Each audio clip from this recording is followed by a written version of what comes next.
The moment defence stocks start to go for no apparent reason, there won't be anything in the news, but suddenly they'll go up. If that happens, it doesn't have to happen, but if that happens, something wicked this way comes. By the way, how do you define a good investor, Clem?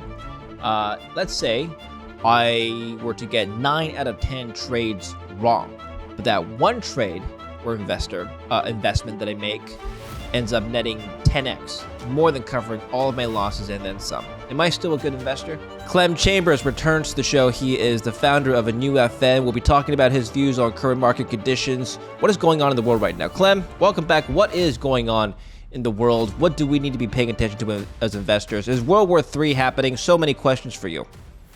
Well, I kind of see it as World War 2.5. I mean, it's all heading that way, isn't it? Yeah. I mean, where can you look in the world where they're kind of not heading towards some sort of conflict? I mean, it seems that everywhere there's a kind of march towards ever increasing tension, and that is a very simple thing. You can look at it and you can say, no, I don't see that, and you disagree with me. But if you looked at it and you said, yeah, I can see that. Well, it's a relatively simple trade that you can make with that in mind. I mean, I am all over precious metals and defense stocks. And, how could you really go wrong with that? And I wrote a piece in Forbes on May the 14th saying, oh, platinum, hey, hello, platinum. It's gone up 20% since then, which is, rather nice considering I am an owner. But that's the sort of thing you're going to see. You're going to see that there's a move which reflects ever increasing tension. And that's not going to be a short-term thing. It's not going to be even perhaps a medium-term thing. It's going to be several years, isn't it? So that's a trend that can be your friend. And hopefully at some point, everybody gets sensible and serious, and then it'll all come down like a brick. But, that doesn't look like it's going to happen, does it? As an investor, generally speaking, how prudent is it to bet on events? We don't know if this escalation in the Middle East between Israel and Iran is going to de-escalate by next week, sending everything back to reversal territory, gold, defense stocks, so on and so forth. We don't know, Clem. So, well, gold hasn't should we be making bets on that? Yeah. Gold hasn't gone up because of Iran, Israel so much. If you look, it's been going up for months and months and months. And that's because every country needs to have more gold reserves, because increased tension means increased gold reserves, because that's the role of gold in government. So the fact that Israel and Iran are going at it doesn't stop Ukraine and Russia going at it, doesn't stop Europe getting worried that Russia's going to go, in through Belarus and down through Poland, doesn't stop Pakistan getting upset with India, getting upset with Pakistan, doesn't stop Taiwan being an issue. I mean, where can you look where the next thing couldn't kick off any minute? So, and where do you see any attempt at de-escalation? None at all. So we've gone from trouble in North Korea, maybe, a little bit of this going on here. Oh, I wish that wasn't going on there, to it breaking out everywhere. And all you've got to do is listen to politicians, and they're almost hysterical. So that is the climate. You could call it a climate of fear. It's a climate of conflict, but it's ratcheting up. So it's not like something happened. It's this slow trend of ratcheting up conflict that's driving these markets. So you're not betting on events. You're betting on a long-term trend. What's your thesis on defense stocks then? Are you expecting a protracted war? Well, I mean, if you look at defense stocks in Europe, they're the ones that have gone through the roof. And it's gone through the roof because America has said, this is your problem, go sort it out. Now, that's not great news for American defense stocks, because they were expecting a lot of business, and they're not going to get it now because the Europeans are going to try to build their own, because they don't want to kill switch, and they don't want to be told they can't have any more. They don't want to rely on a wobbly ally, which America has kind of made out that it's not so certain anymore. So that wobbliness means you have to onshore all your defense. And all those companies that have been doing defense are now going to have to do a lot more. They're going to have a lot more business, and all those stocks have gone through the roof. If you look at US defense stocks, they haven't. Now, you can see why that wouldn't be the case, because they've just lost a lot of business, because all that business they were going to do in Europe on the basis of America shipping them lovely planes and lovely stuff, that is really, I wouldn't say gone away, but that's not going to be front and center anymore, because Europe is going to be building its own stuff. So they've kind of lost a big customer. So they haven't really reacted to this increased tension. But the thing to look for is when they start to run. If they start to run, that will be a signal that a lot of bad things are coming. And lots of other things that you would want to invest in are now good. Because if there's a increased likelihood that American defense stocks are going to get huge contracts, war footing contracts, then people in the know, and other things will run as soon as that information starts to dribble down to more and more people. So the moment defense stocks start to go for no apparent reason, there won't be anything in the news, but suddenly they'll go up. If that happens, it doesn't have to happen, but if that happens, something wicked this way comes. By the way, what's going on with Germany? They want to remilitarize. I think the chancellor wants to make Germany the largest military in Europe now. Is that going to happen? Is that just talk? How is this affecting any of the investment decisions that you've been making? Well, America went to that conference in I think it was Berlin, and said, in summary, Russia's your problem. Asia's our problem. You've got to sort this out. We've got to sort that out. Over to you. And we've been supporting you too long and all that nonsense. But basically, Russia, your problem. Well, Russia's been NATO's problem, with America being a big part of the solution. Well, without America wanting to be a big part of the solution, Europe's got to be a big part of the solution. Now, the thing that people forget is that Europe has a very similar GDP per head as America, particularly if you realize that American dollar is too strong, which it is. And there's 500 million Europeans, so they can afford to spend the money. And if they're being pushed to and made to and told to, they will. And the whole point about America leading NATO was to make Europe dependent on America, because that was seen as a good thing. Well, now it's not seen as a good thing, and Europe will have to become more independent or completely independent. And it's quite capable of doing that. So it has to remilitarize, because it's now got the problem of dealing with 150 million poor Russians. And, a peacetime country with 500 million people and no focus on military action is vulnerable to 150 million people who do want to invade you and give you a problem. So there has to be a rearmament, a refocusing on the fact that, there's Mad Valad in Russia who's all of a sudden talking about, coming west and getting back all those old Wall Street, Warsaw Pact countries back under its sphere of influence. So, we'll do that. Your personal information is probably online right now. Your full name, home address, and phone number sitting on data broker websites that anybody can access or buy. It's uncomfortable, but also avoidable. That's why I use today's sponsor, Delete Me. They remove your private information from hundreds of data broker sites, so it's not just floating out there for anyone to grab. Getting started is simple. Submit your info, and within a week, you'll get a privacy report showing exactly where your data was found and what was removed. Delete Me doesn't stop there, and it continues scanning and deleting your data throughout the year. I trust this tool. It's helped me keep control of something that's easy to lose track of, my personal information. Go to joindeleteme.com/DavidLin, link down below, or scan the QR code here and use the promo code DavidLin at checkout. Get 20% off of all U.S. plans today. Join Delete Me and take back control of your privacy now. Let me ask you, as a European, you're based in Europe currently, do you feel safer after this proclamation plan? Well, I mean, it's not about countries, it's about individuals. It's, there's nothing wrong with the Russian people. It's the leadership. There's America's a lovely place full of lovely people, but the leadership layer is gone to hell in a handbasket. And I mean, if you look around the world, there's a whole group of really volatile leaders in very powerful positions. And in the past, that wasn't the case. So I'm not afraid of people.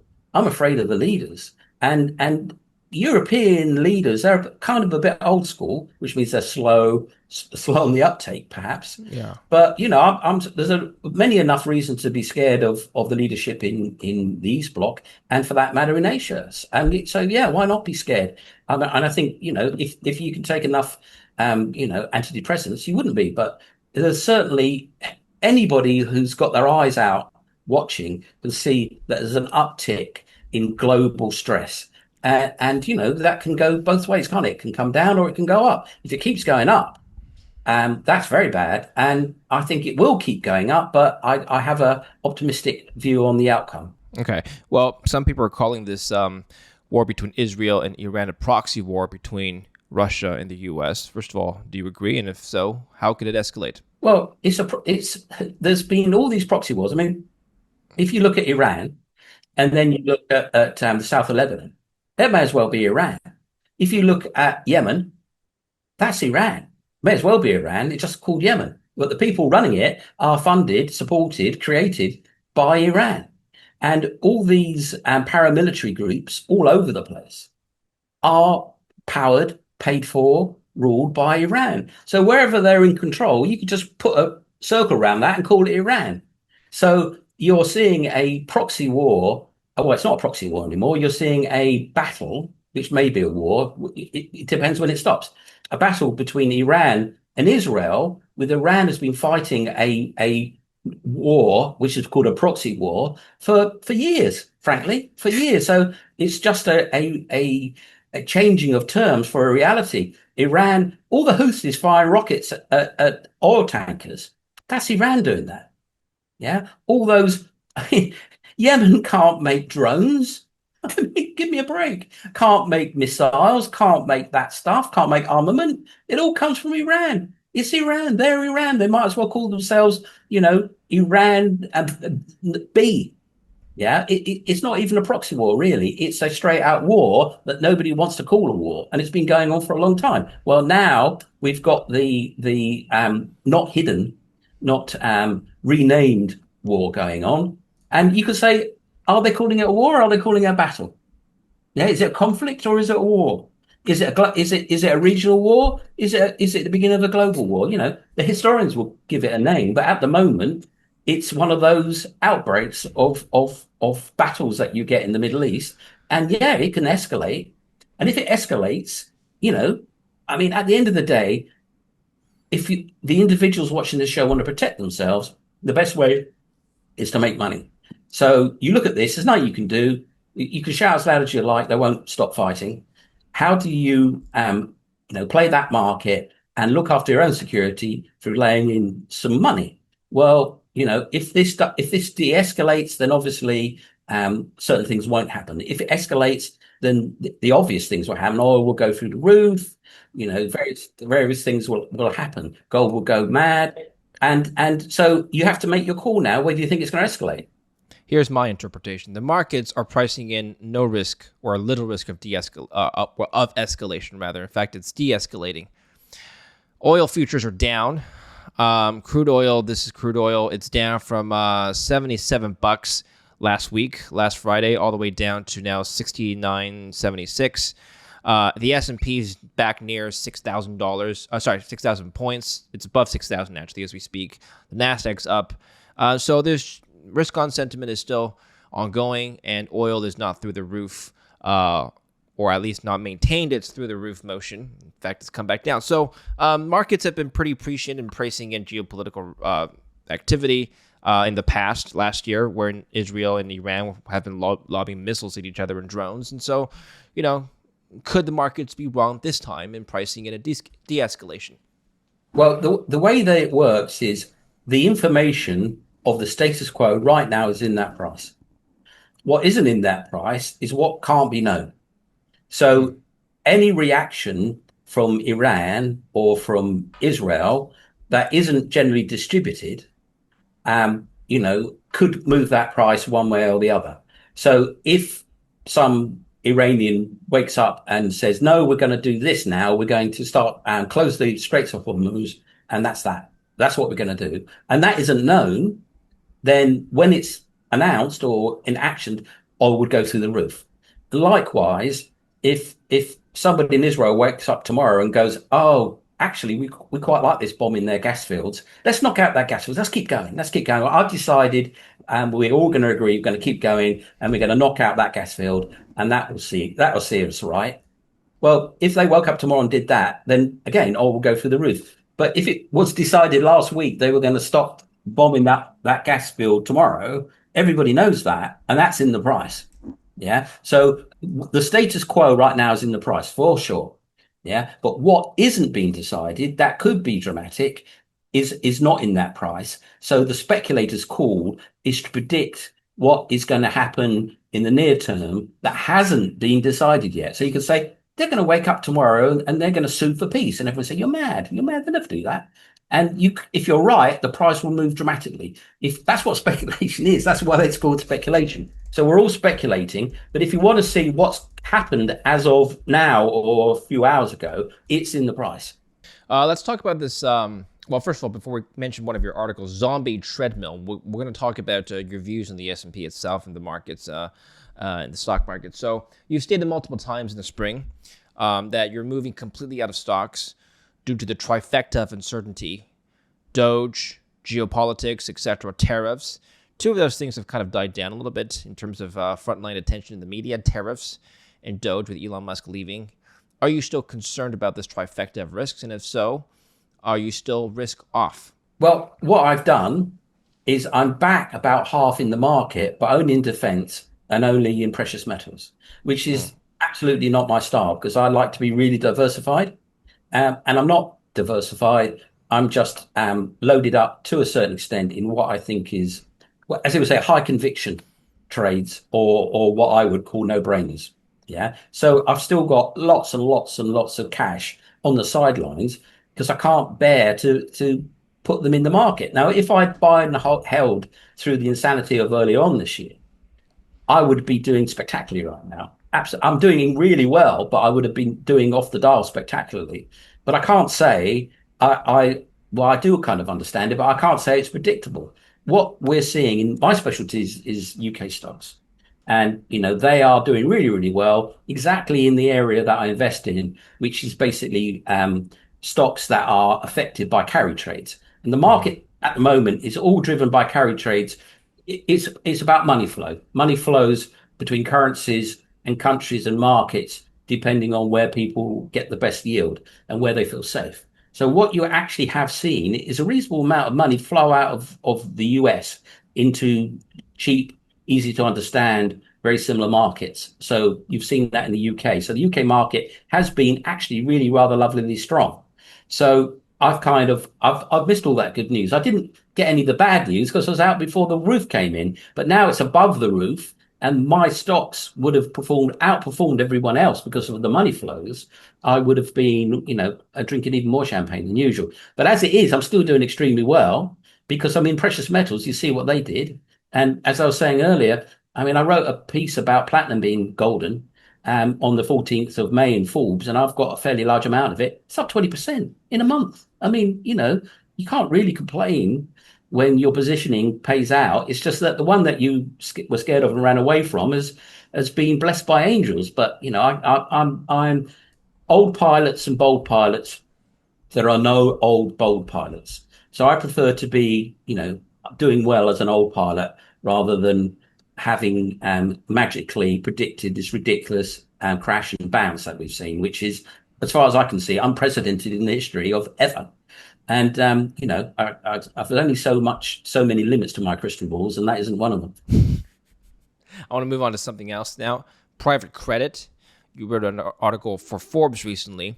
I'm just going to start with one of your later paragraphs in the article, and then you can fill in the blanks for us, Clem. The ratcheting of instability has no end in sight. This potential crisis is yet another indicator that the direction of travel for the dollar is towards weakness, inflation above the legacy 2 to 3%, and chronically heightened volatility. What is this potential crisis you're referring to, Clem? Well, private credit sounds like it's something that's existed for a hell of a long time, but it hasn't. In fact, the term private credit was invented about 10 or 12 years ago. And what it is what it says. Private companies that aren't banks lending money to business. And it's been a bit of a hot subject. It's one of those things you hear about. Everybody's making money in private credit, or everyone's making money in subpar mortgage loans, or everyone's making money in tulip bulbs, or everyone's making money in dot com stocks. And so it's sort of like it sounds like something you should know about. And I thought, well, what is all this private credit? What's going on here? And it's very, very like 2007, 2008. There's Hmm. these opaque financial companies, not institutions. They call themselves institutions, but they probably should be in one rather than call themselves one. And, like hedge funds and private equity companies, and they raise money from people to lend to companies at 10 or 15%. That rings a red flag or rings a red bell or whatever, a flag bell for me. 15%, a 10% lending money. What kind of company is going to take that rate? So anyway, so that's if I'm Harvard, or I will give money to a private equity company and they will lend it out to these companies. Well, they've got to be pretty shaky companies to be borrowing money at 10, 12, 15%. So these interesting companies are raising money amongst these big institutions, not necessarily famous for their intelligence, and then it's lending it to shaky companies. Well, what could possibly go wrong? Now, when you look further, you find out that the people lending the money to these shaky companies are lending them to shaky companies that are being invested in by exactly the sort of companies that are raising this money. So Hmm. it feels a lot like potential self-dealing. So I go to your pension and say, look, I can get you 12% by lending money to these fantastic companies that I know of, and I'll do all this due diligence, and they'll be great. So you lend me the money, I then lend it to my mate's company that they bought on borrowed money, and then it pays out a dividend to them, and they take the dividend. And if that company goes bust, it blows back into the people that have invested with it. But I might even lend it to my own companies that I bought as a private equity outfit. So it's all opaque, and it's liked because nobody reprices the value of these instruments because it's all private and it's all not mark to market. So you've got this ability that a lender of this money, investor of this money, can actually say, "Oh, this loan is to a company is fantastic. The company's fantastic. It's worth 100 pennies in the pound. Yeah, yeah, no problem. Don't worry about that." And then suddenly, boom, the company goes bust. It goes from 100 to zero. It doesn't just go up and down like a bond would be on the market. Yeah. So it's full of all sorts of possible things to go wrong. It's just like these mortgage bonds back in 2000, 2008. And, they made a lot of people a lot of money and everybody was saying how clever they were. And then suddenly, bang, down it came. And, it just has got so many red flags attached to it. So many, echoes of the past that it would seem to me oh, by the way, there's only $2 trillion involved, and it's only gone up in 10 years from 200 billion to 2 trillion. So do you need any more red flags? And all this stuff. I'm a business. I want some of that money. Can't get it. Can't find it. Why is that then? Well, because they're lending it to themselves, aren't they? Or lending it to a friend who's lending it to one of theirs who's lending, and they're lending it back to lending it to a friend. It's all opaque. And you know what Wall Street's like? If they can hide stuff, boy, do they hide stuff. And boy, does it all go wrong in the end, almost guaranteed. So that was why I wrote that article, because it's got all the hallmarks, maybe it'll never happen, all the hallmarks of an accident waiting to happen. And now you hear about it in the news, and now there's people bragging about it, and now it's hit the mainstream media. That's exactly when you can start the countdown. When it's all quiet and not many people are doing it, and the quality of the people they're lending the money to is high, and nobody's in a hurry to do it, and it's all Yeah. due diligence. Then So, then you're so the title of the article was called "Private Credit on the Zombie Treadmill to Meltdown." What is the zombie treadmill exactly? okay. I'm a company, and I'm not a very good company. But Okay. I need to borrow money to keep going. So I borrow money to keep going. But I can just about Ah. pay the interest, but I can't repay the capital, right? So I need to keep lending, but sorry, I need to keep borrowing and borrowing and borrowing. And as people who lend it to me at 5% can't or don't want to get fed up with me, I have to borrow it at 7%. And then I have to borrow 8%. It's like the guy who's got a gambling habit. Yeah. 8%, 9%, 10%, 11%. And I'm on this treadmill because I can only barely pay the interest. And maybe, a lot of these companies start making up the numbers, start borrowing from someone else to pay the interest, right? And suddenly they can't pay the interest anymore. Boom.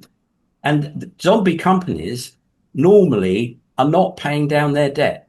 And they're running out of ability to pay the interest. Because if they've got, coverage on their interest, maybe they don't want to pay down. They don't have to. People are saying, borrow more money, buy another company, or just carry on going. We like the interest. Yeah, carry on, carry on. But when your ability to repay the interest starts to shrink and shrink and shrink, then the roof's going to come in at some point, Are, and are that's there why are there's. there are there more or less zombie companies now than a year ago? You think? Well, I mean, it's a slow process. It's been a long, long process, and it's something that lots of Japanese companies are decided that they are zombies, or people call them zombies. But there are Okay. more in the US than there were before, because the cheaper the money gets, the more of these potential zombies can survive. Yeah. So if you've got say a 7% interest rate every day, then there's no way that those guys are going to survive for long. But if your interest rate comes down and you borrow it at two, well, if you borrow 100 million at 2%, you can pay back your interest for 50 years before you get called out, right? Because you're writing in, intangible assets. Oh, we're going to mark up our brand. Oh, we're going to do this, we're going to do that. But the actual having to write checks, that 100 million you borrowed at 2%, you're not going to get called out for 20, 30 years. Well, suddenly, when your interest rate's 7%, that 100 million is going to go away in 14 years. And that, the waterline on your cash is going to go down pretty quick. You get to Hmm. 10%, get to 15%, that's only 6 years, isn't it? Okay, Clem. Bitcoin. You talk about Bitcoin. By the way, before we talk about Bitcoin, actually, one final question on the zombie treadmill. What happens once the treadmill stops? What happens to the economy? What happens to markets? What happens to Well, investors? according to my research, it doesn't blow back into the banking system, which is what you've really got to care about, because no point being a rich man if your bank goes bust. So, but it doesn't seem to blow back into the banking system. Although you've got to wonder how many tentacles and connectivities and things that are tied together in this. But I don't think it's like the mortgage situation where it's the banks themselves that are holding the baby. So what's holding the baby, unfortunately, is probably you and your pension, Mm-hmm. and your pension funds and sovereign wealth funds and family, that chunk. But I don't think it blows back. However, if it's 2 trillion and you lose, say, a quarter of that, yeah, because once it all comes unpicked, you get that vicious circle that you saw Yeah. in bonds. Once you go into that vicious circle, there's several 100 billion that's going to go to money heaven. And obviously that has a negative impact. But what that probably leads to is a good old Fed coming out and pulling the liquidity lever to stop everything for the dominoes, to stop the dominoes falling. And then that amounts to more inflationary pressure. So you've got tariffs with inflationary pressure. You're going to have this liquidity event potentially. There's just a lot of chronically elevated inflation coming down the pipe, and that is what people need to realize. It won't be runaway, it won't be Weimar, but it could be 5-6% again in the next 2 or 3 years. And when you're looking at a top line that says 5 or 6%, it's funny how it feels like 20%. Okay, Clem, what do we do about Bitcoin? It's nearing $110,000. Massive recovery, early start to the week following what happened last week. What do we do? Well, I mean, it's in a range, and you could look at that range and you could say, well, is this a double top? Now, my model is Bitcoin is for flight, gold is for war. So when you see Bitcoin move, that suggests that something bad is about to kick off, say like the Iranian situation right now. And then when it's actually on, when everyone's worried about it, Bitcoin goes up. When it's going to happen or it is happening, gold goes. And then afterwards, the asset that is involved with that event goes next. So you've got Bitcoin goes, gold goes, oil goes. Okay, in this particular instance. And I suppose, you see, if we're going to have a never-ending cycle of this kind of outcome, then maybe Bitcoin will stay elevated. But the moment things start to calm down, it's going to go down, I think. But I mean, it's very difficult to see an end to the sort of things that are happening in Iran and Israel right now. I mean, where does it end? So I suppose there's this copper bottom underneath Bitcoin. But if you look at all the other cryptos, they're not going anywhere. If you look at NFTs, if you look at all the other chains, if you look at anything that isn't Bitcoin, it's basically lying, it's on the beach. So it's really a purely Bitcoin thing. It's not a crypto thing. The crypto cycle that we've been through, that looks as dead as a door now. Bitcoin has got legs because of all this. It's a very useful asset for flight. It's absolutely, Bitcoin is for flight. It's a brilliant use case. And I think without the trouble that we've been seeing, it would be way, way lower than it is today. And I can't predict what's going to happen next. So there's kind of like a copper bottom under it, but something really bad would have to happen for it to go much higher than where we are now. I mean, Bitcoin and the stock market, similar analysis or no? Well, when they pump money into the market or into the economy, which is really an attempt to keep the market up, and you've been seeing that. Oh, why does the Treasury just bought back its Treasury bonds for cash? They never used to do that. When was the last time they did that? Oh, they've done it again. Well, if you're cashing out your Treasury bonds to pump cash into the market, and the people that get the cash go, where am I going to put this? Oh, I'll put it into equities. That's where I'm going to get my return on that. So that kind of behavior pushes money into assets, and those assets go up. And the frothiest asset is Bitcoin. So any pump of the prime of the money machine that goes into the economy will end up dashing into a Bitcoin at the top end of it. So that is that's good for Bitcoin. So the printing press is good for Bitcoin. But if they, I mean, are they? I mean, in the current environment, to say they're going to switch the tap off is very pessimistic or optimistic, depending on your position. So there is I mean, Trump hasn't fired Jay Powell yet, has he? Well, I wonder why that is. Well, maybe because he's got his hand on the Control P button, and he needs them to be there. And the I don't know what the market would be doing now if there wasn't a lot of what appears to be support going on. But otherwise, I can't. Can anyone explain why it's so high? That's why you're here, Clem, to offer us a Exactly. rational explanation. Exactly. So the alternative is to imagine that there's a large amount of support going on, or there's no other explanation. And when you see the Treasury cashing out its bonds, pumping cash into the market by buying back its bonds, you've got an indication that there's a desire to put liquidity into the market. Well, trading and investing is just a matter of probabilities. What is more probable? 200K Bitcoin or 50K Bitcoin? In other words, a 100% increase or a 50% haircut by the end of the year. Very unlikely to be 200, extremely unlikely. In fact, I would probably put on that trade if it was one of those Mm. trades. 50, I think that's also unlikely, um, but not impossible. I would say 5% chance of it being 200,000, 20%, 10% chance of it being 50. Going back through 80,000, I would say that's a 50-50. Okay, so it stays basically range bound for the Bitcoin price. I mean, range bound It, for Bitcoin is different.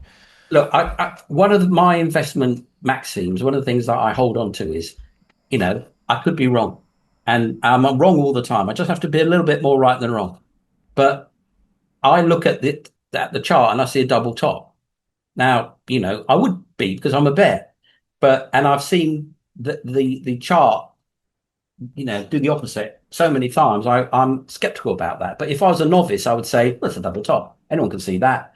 And you've got this fantastic trend that goes straight through those tops. And two, if you go onto a long-term chart, just draw a straight line through all the tops, you can say if it goes through that line much to above it, it's going to go quite a long way. A lot, I mean a long way, $50,000 a coin. But until it does, it's just at the very best not going to go up much and probably end up traveling down significantly. So that's if you open, the Idiot's Guide to Technical Analysis and went to page 4, that's what it would say. Yeah. But the charts are very good at predicting the past and aren't necessarily so great or not as good at predicting the future.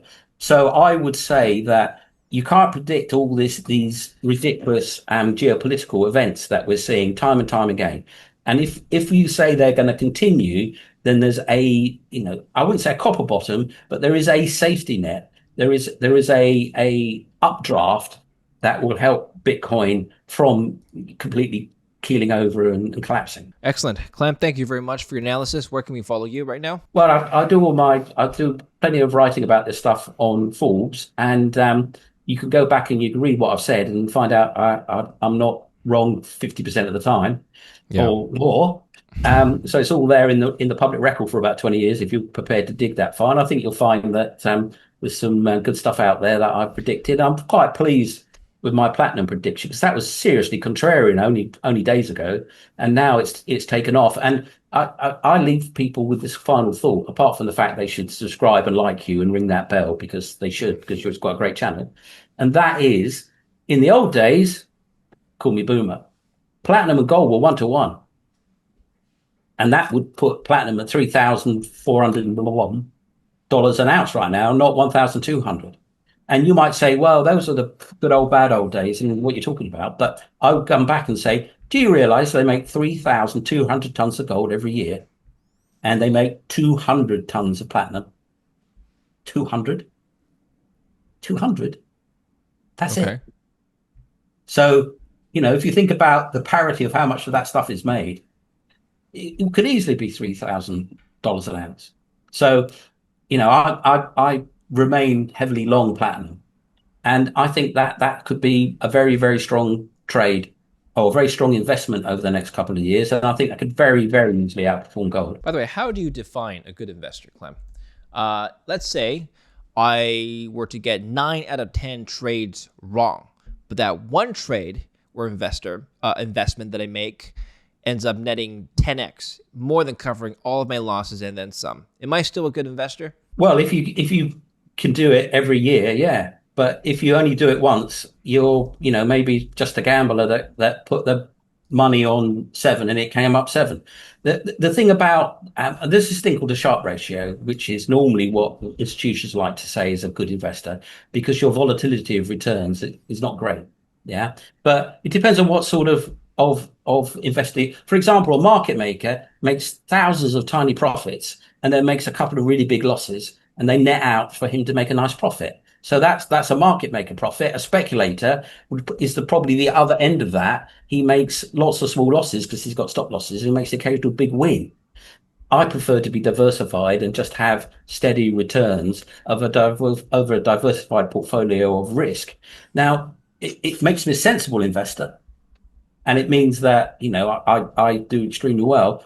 The alpha above the index is what will make someone a good investor, and I normally I outperform the index generally. And but if you didn't want to be a good investor or a bad investor, you just wanted to be an investor, you could do a lot worse than just buy the indexes because they're diversified portfolios of risk. And when you look at the world in general, not many people can outperform them. So, there's an easy route. You just buy the index, dollar cost average in, and you could be happy. And if you're trying to learn how to be a clever, smart aleck like me, you can put your money in the index, and when you find a good stock, you can break a piece off your index investment and put it in that. So there's a way of actually easing into the more risky side of stock picking away from investing in good stocks. And then you can always pull your horns back and go back into the ETFs. So, ETFs are God given. I mean, the proper ones, the broad index ETFs, not leveraged, not inverse, just a good old fashioned QQQ or SPY. They are an absolute blessing. They're not sexy and nobody wants to play that game because it's too boring, but they have been so good for so long that they're slowly but surely, taking over. And of course, at some point, because this is a stock market, they'll all go horribly wrong and blow up. But for now, for the next 20 years, they're probably the best place for most people to be. And if they do want to buy a piece of a stock that they like, they can just snap a few $1,000s off their ETF at very little Yeah. cost and go buy it. So that's the way to go. What advice would you give to a rookie investor? And we'll end it up here. Uh, Buy 3 books of Warren Buffett and read them until you understand it and can stick to that. Don't start. Okay. Excellent. Thank you, Clem. My pleasure. And thank you for watching. Don't forget to like and subscribe.